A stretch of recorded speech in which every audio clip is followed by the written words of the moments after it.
Okay, let's go ahead and get started, everybody. Thank you for joining us in our next session. We have Ayman Elsawah joining us today, and he's going to be talking about Sleuther, building a tool that Google should have built. FKA, Google Drive Hunter. So please, if you have Q&A, again, go to Slido. If you didn't get that QR code in the beginning before we took it off, please go to BSidesSF.org/Q&A. Quebec November Alpha, not ampersand. All right. Thank you. And take it away, sir. All right. Thank you. Hi, everyone. How's it going? I cannot see you. I'm blinded by this light. So but I see some faces. So thanks for having me. So thanks for coming to my talk. Today, I'm talking about Sleuther. So it was called Google Drive Hunter, but I decided to change the name just to avoid any license issues. And it's kind of in line with this web app I've been playing with as well. So, and it's a cool name. So there we go. So today we're going to talk a little about, I'll introduce myself, and then we'll also talk about the problem of shared drive files and, what kind of inspired me to build this tool. And it was a really fun summer with Claude Code, just to give you a little preview. And then an interesting story that came up during the time that I was building the tool and just playing around. And then what's in store in the future, and then happy to take some questions at the end. This is the only white slide. So my name is Ayman Elsawah. I'm the head of security currently at Ambience Healthcare, and we are hiring. We're looking for staff security engineers and a really super duper technical IT automation person. So if you fit the bill, then please get in touch. A little about myself too. I also started a podcast previously called Getting Into InfoSec. And what I would do is I'd interview people how they got into security, because there is no one direct path into security. So the idea was to help inspire and encourage other folks out there trying to get into the field. So that's that. And then I also wrote a book where if we sat down for coffee, which I'm a bit of a coffee nerd, you'll see in a second, this is what I would say. It's filled with homework and a little bit of a guide of, if we had a chat for about an hour, this is what we'd go over. And like I said, I'm a little bit of a coffee nerd. This was my set on the left here previously. This is from this morning.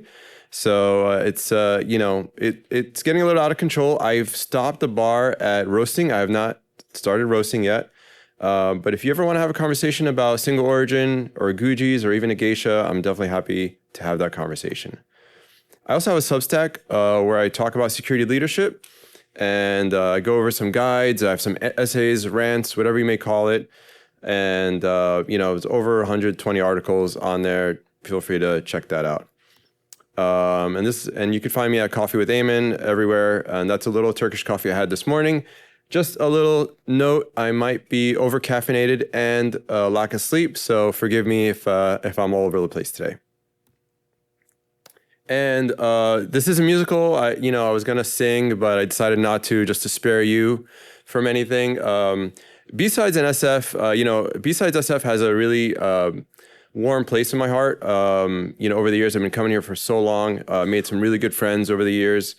And I just love the community, and I want to encourage you to volunteer if you can. I've done my share of volunteering. It's really fun. If you volunteer for safety, you get a cool orange shirt. I don't know if they still have the orange shirt these days, but it's really good. And it's just, kind of want to give a little hand to the B-Sides community and the volunteers for making this possible. So thank you. All right, so let's talk about the problem of shared drive files. You're here because you might have experienced this problem yourself in the future, in the past. So let's talk about it. This little icon right here is the bane of my existence, and it's probably yours as well. This little global internet-friendly icon is just there, but you see that on a document that might be quite sensitive, you kind of just alarm bells start ringing. And so this is how this was born. Shared drive files are everywhere. They're everywhere. They're a bit of a nuisance. Listen, they have their purpose. Okay, they have their purpose, but there's an extent to that. And what's interesting is Google and Slack will conveniently share them publicly, when you drop a message into Slack. So how many people have seen this before, right? Oh, would you like to share this with the world? It's like, okay, no, please don't. But honestly, that's how like half these things happen. When you talk to people, I've talked to them, and they're like, "I didn't know it was shared. How did that happen?" And well, this is how it happens. Either directly, or you've given someone else editor access that can also change permissions, and they shared it. So it's kind of like a bit of a rabbit hole. So there are tons of examples. I've seen them all. I've seen invoices and contracts shared publicly with the world, sales quotes, okay. Pricing calculators, I mean, that's like competitive advantage. Offer letters with equity and compensation information. Board meeting minutes, right? That should be confidential. Even worse, bank account numbers, driver's license photos, passports, and more. Things I haven't, I don't want to talk about it here, but I've seen everything, and they've all been shared publicly on the internet. So it's a big problem. Now, a little bit of a PSA. I'd be remiss by not telling you how to prevent this. You may or may not know how to prevent this, but it's relatively easy to prevent. You can restrict it by OU in Google Workspace. You could also restrict it by a Google group. You create a Google group as a security group. So, if it's so easy, then why isn't it done? Well, for most cases, people don't know that this exists. 2, you may not have a full-time IT person there to, help guide you. Or 3, it's kind of a scary thing to limit people from sharing things publicly. And so you might get fired if you enable this. And so that's, I think, the 3 reasons for the most part, people why they haven't done this. Now, sales and marketing are generally the biggest offenders. But they need that ability to do that. That's fine. I think some groups that don't need that ability are maybe finance, or, they handle some really sensitive information. So I think coupling it both with technical controls and some education it can go a long way. And it's really important. I'm not going to talk about all the things you could do, but definitely want to we should try to not only put technical controls, but also educate folks on how to do it. But in the case that you can't, well, we have a tool to help do that.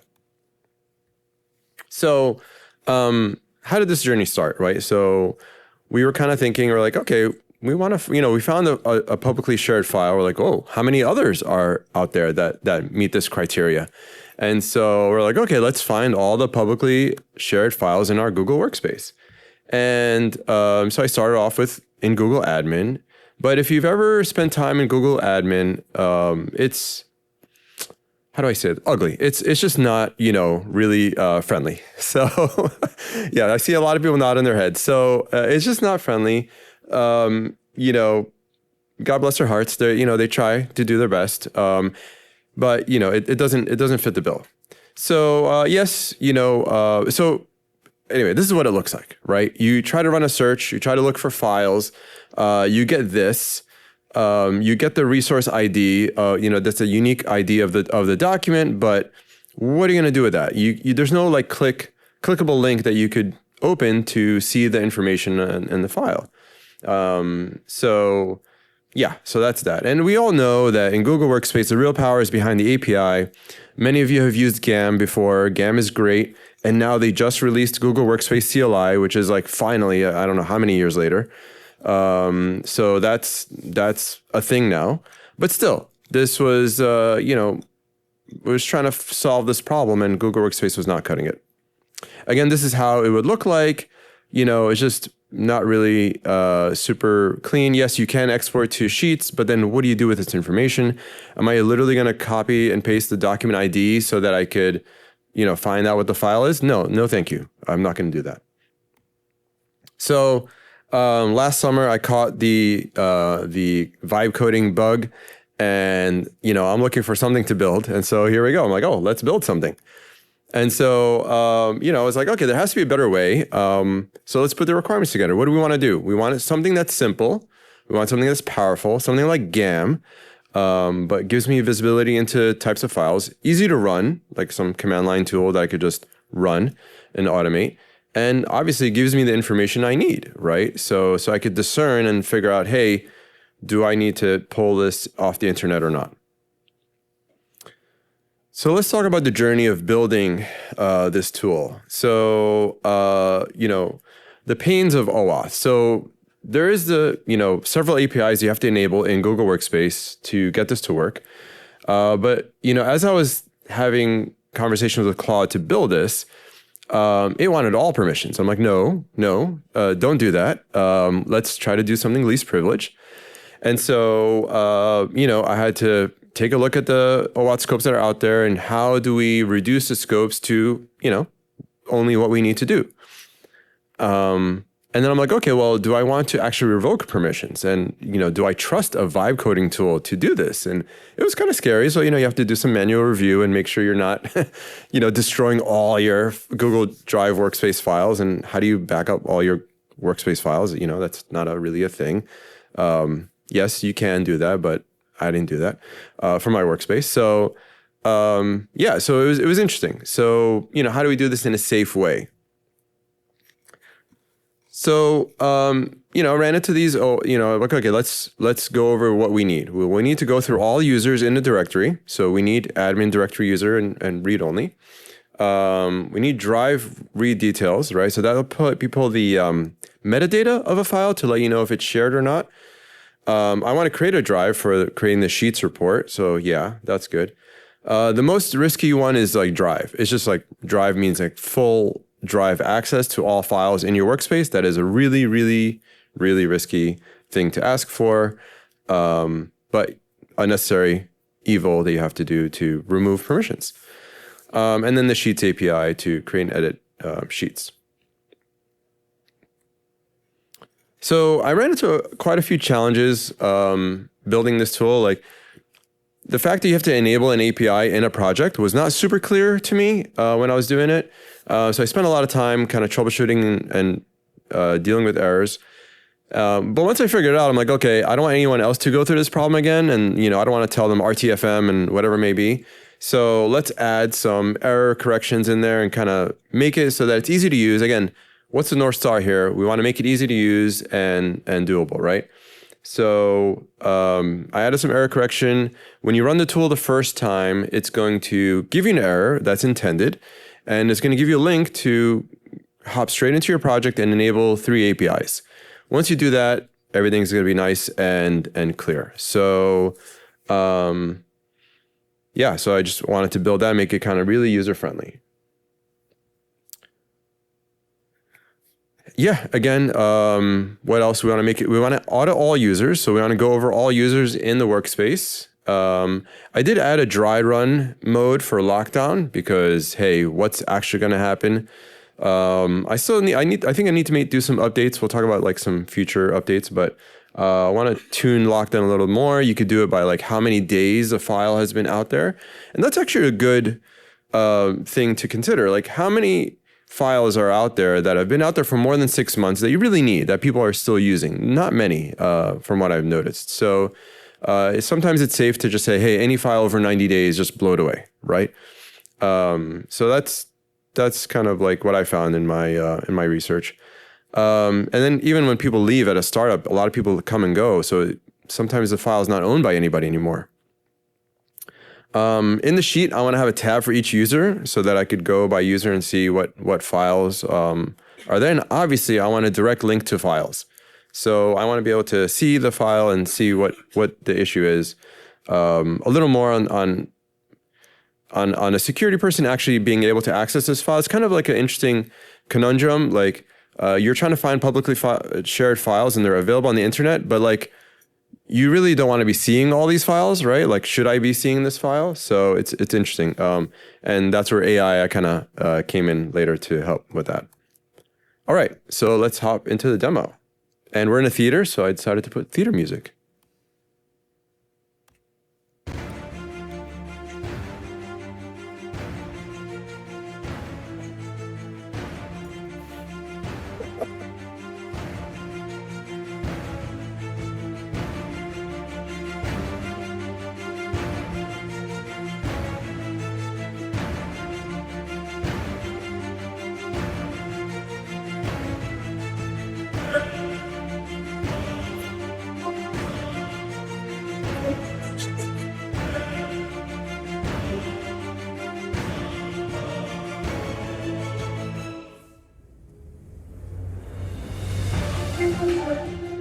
And these are all the shared files that are out there. So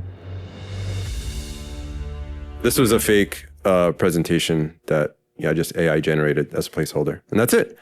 That's Sleuther in action.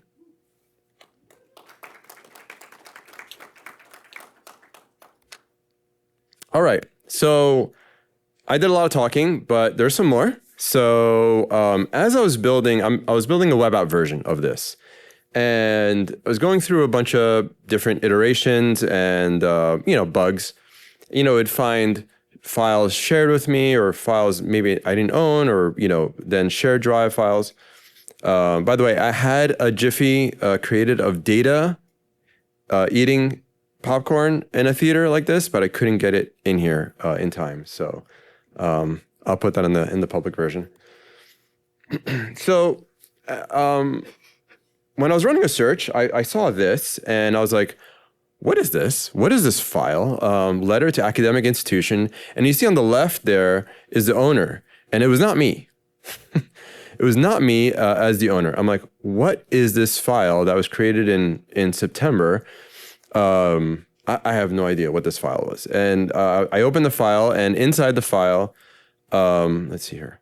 Inside the file was written by someone I knew, so it was like an executive coach, but it had a lot of detailed information about someone else. It was like a letter of recommendation, and I'm like, what is this file? Why do I have this file here? So I was concerned, but I was really confused as to how I ended up with this file. It had the person's name and occupation, it had the letter to university, how long they were working together, all this kind of stuff. It was kind of crazy. So what ended up happening was this file was used as kind of like, it was a public file that was shared when I was onboarding with her. And like, here's an onboarding document and how we could work together and all this kind of stuff. What ended up happening is she ended up reusing that same file. She just you just copied everything, deleted it, and just started writing into this file the letter of recommendation that she was doing. And I'm like, oh my God, are you serious? So, that's like taking recycling and reuse to like another level. Just create a new file. So it was interesting. And I just kept like, luckily there was a version history because I had editor access as well. Convenient. And that's how I came to this. I'm like, okay, well, I need to tell her this. I need to responsibly disclose this. So I wrote this letter. It took a while, but I was like, first of all, you see this, you're like, you're kind of shaking, you're like nervous. I'm like, why do I have this? I'm like, okay, so I just hop into like, security mode and write this letter. And I was pretty proud of it. I kind of wrote this whole letter. I'm like, hey, by the way, just not to be alarmed, but I have this file and I don't think I should have it. And, I tried to try to let her down easy. And I said, I know this may be disconcerting for you, but it could have been worse. I try to let her down easily. And I got this message back. She's like, oh, and she was happy that at least it came from me, like a former client. So, she removed access and it was done. It was interesting, learning lesson. But she felt pretty horrible receiving it, but at least a security person found it, right? So yeah. And that's it. That's the story. A little in the future about Sleuther. I want to put AI classification of files. Why? Well, the idea is that I don't want to see these files. I don't want to go and look into your offer letters, look into your board minutes, look at passport photos. I don't want that. I don't want to see all that information. And if it's a security analyst running, I don't want them to see it necessarily. So why don't we have AI classification just go and kind of try to classify it? It's not as easy as it sounds, and I'm playing with that right now. I have a branch that's playing with that right now. I'm trying to put either a local model option as well, or just send it to using an API. I want to email users on my behalf, so that just get an email saying, hey, by the way, this file was found. That way, people can just self-remediate. I think that's always the easiest thing to do. I also want to the whole experience with OAuth tokens, I'm like, hey, what other OAuth tokens are out there in my workspace? And can I blow them away? So really would like to just run a OAuth token search and just blow away dangerous OAuth scopes that have been granted. So that'd be nice. Users with public calendars, that's a thing. Sometimes people's calendars are actually publicly available out there, and you could see obviously a lot of sensitive information there. Also, people sometimes have email forwarding enabled, so kind of just like to. So basically, like an all-purpose tool to kind of help secure Google Workspace in a way, but in a simplistic fashion, where possible. So that's pretty much it. And this is where you could find Sleuther, and where you can find me online. And thank you. Awesome. Thank you very much. Again, go to our Slido website to ask any other questions, but we got one right here for you. Okay. Kind of segued in with the AI.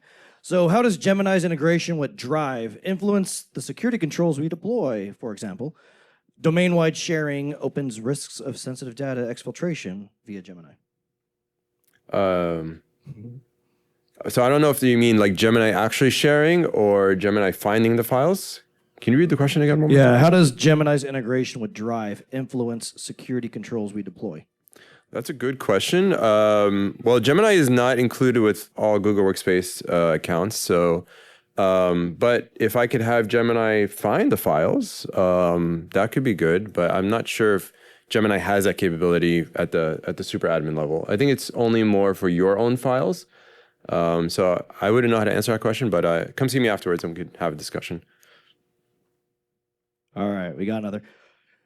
If we aren't automating remediation and trying to recreate Sleuther locally, can we scope the permissions better for a read-only report while testing this? Yeah. So it's default read-only. So the lockdown or revoke permissions is not enabled by default. So when you run the, as you saw in the demo, it's read-only by default. So it'll go through all the users in your workspace and find the files, and then you could decide what to do after that. All right. Oh, just popped in. All right. Even if Big Co, as they call them, Google, offered a similar function, would you think others would write their own? Yeah, I mean, I encourage everyone to write their own if you don't find the functionality in the software you're looking for. So, I think the big hero of this talk was Claude Code, really, and just vibe coding in general. The fact that I could write a tool like this as a busy professional is a lot. So I encourage it, if anything, just to learn, right? Just to learn more about what works under the hood and how to get things to work at scale. So yeah, totally. Well, awesome. Thank you, Ayman. I mean, we got a little gift for you, and appreciate your time and your knowledge. And again, a round of applause, please. Thanks Thank you. a lot.